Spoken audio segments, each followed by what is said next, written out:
Essas são imagens que você certamente já deve ter visto alguma vez na vida. Para quem gosta de esporte, o voleibol, ainda mais aqui no Brasil, tem um significado especial. E não é para menos. O nosso país é um dos maiores quando o assunto é o vôlei. São 3 medalhas de ouro olímpicas, 3 títulos mundiais, 9 ligas mundiais e 1 título da Liga das Nações para a nossa seleção masculina. Mas por trás de todas essas conquistas, antes de qualquer medalha, o voleibol precisou encontrar o seu lugar entre os brasileiros. Entre as gerações emblemáticas, o país construiu uma relação singular com o esporte, que chegou a se tornar o segundo mais praticado do Brasil. Do auge a um período de hiatos e incertezas, existe algo que está sempre presente para contar a história: o jornalismo esportivo. A imprensa desempenha um papel central na construção dessa narrativa. Como foram contados os fatos, como eram as coberturas e como o voleibol se tornou um fenômeno nacional é o que a gente vai investigar nessa minissérie de 5 episódios.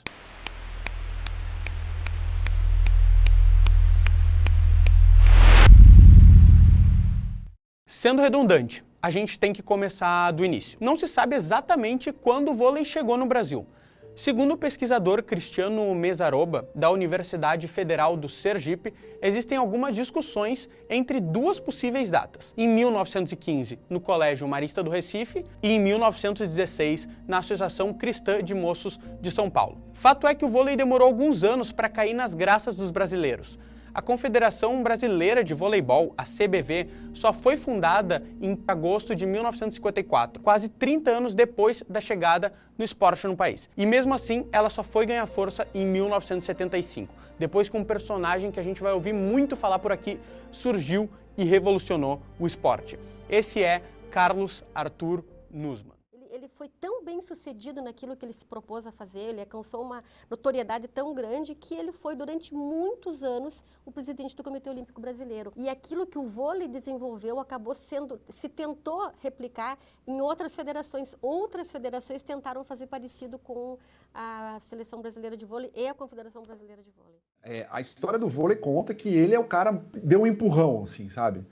Ele foi um cara que pensou na frente, ele pensou nessa questão de clube-empresa, começou a ir atrás das pessoas, conseguiu fazer negócios e virou uma negociação que serve como exemplo para todos os esportes, né? Hoje todos copiam esse princípio, né?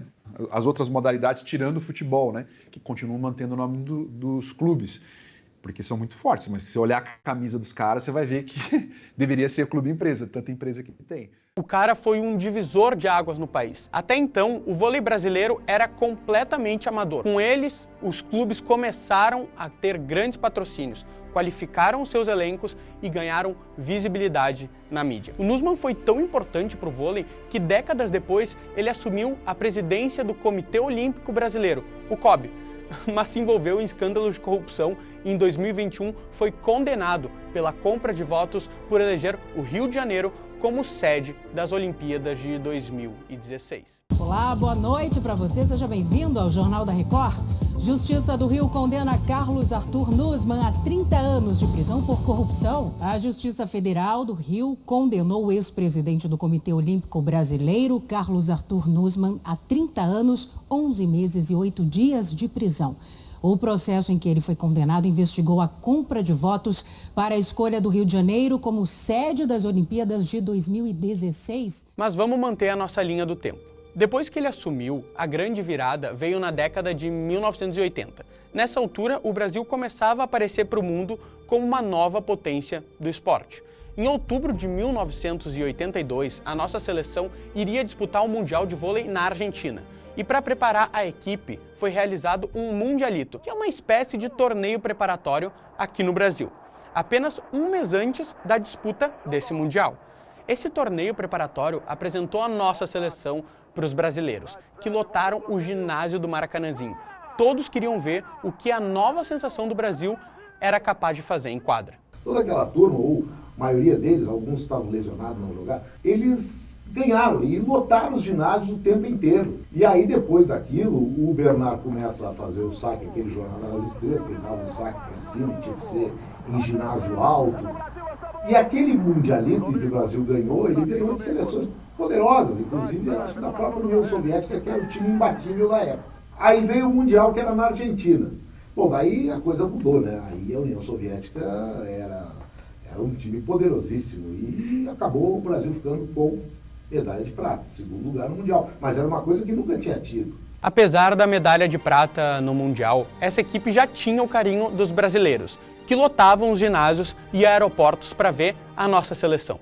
Foram vice-campeões, perdendo para a equipe na época da União Soviética.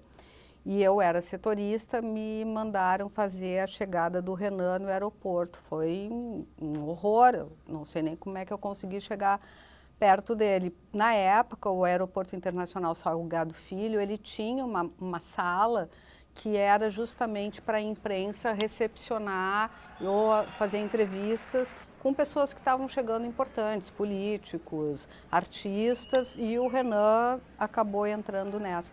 Eu lembro que eu estava sentada dentro dessa sala com o Renan, tinham outros repórteres também, e tinha o vidro, o aquário, era lotado de meninas grudadas e abanando e jogando beijos.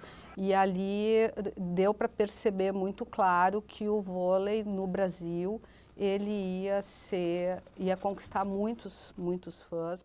Esse fenômeno que o voleibol se tornava despertou muito interesse do que eram chamados os esportes amadores nos jornais da época. No geral, tudo que não era futebol ficava dentro dessa editoria nos impressos. Naquela época, os espaços nos jornais para os chamados esportes amadores, depois passou a ser esportes olímpicos.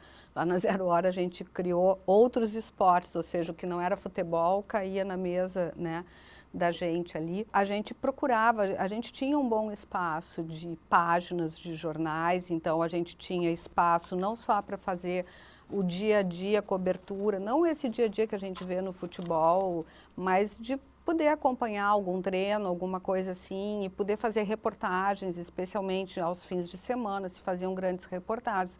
Hoje o termo amador caiu em desuso pelos impressos e digitais. É mais comum a gente encontrar os termos esportes olímpicos ou esportes internacionais para se referir a essa subeditoria. Já no telejornalismo, a Bandeirantes começou a investir nas transmissões das partidas da seleção brasileira e do campeonato nacional. O jornalista Luciano do Valle, carinhosamente apelidado de Luciano do Vôlei, foi quem entendeu o produto jornalístico que o esporte poderia se tornar. Naquela época, ali naquele início dos anos 82, 83, 84, a TV, a Bandeirantes, começa a dar muito espaço para o vôlei.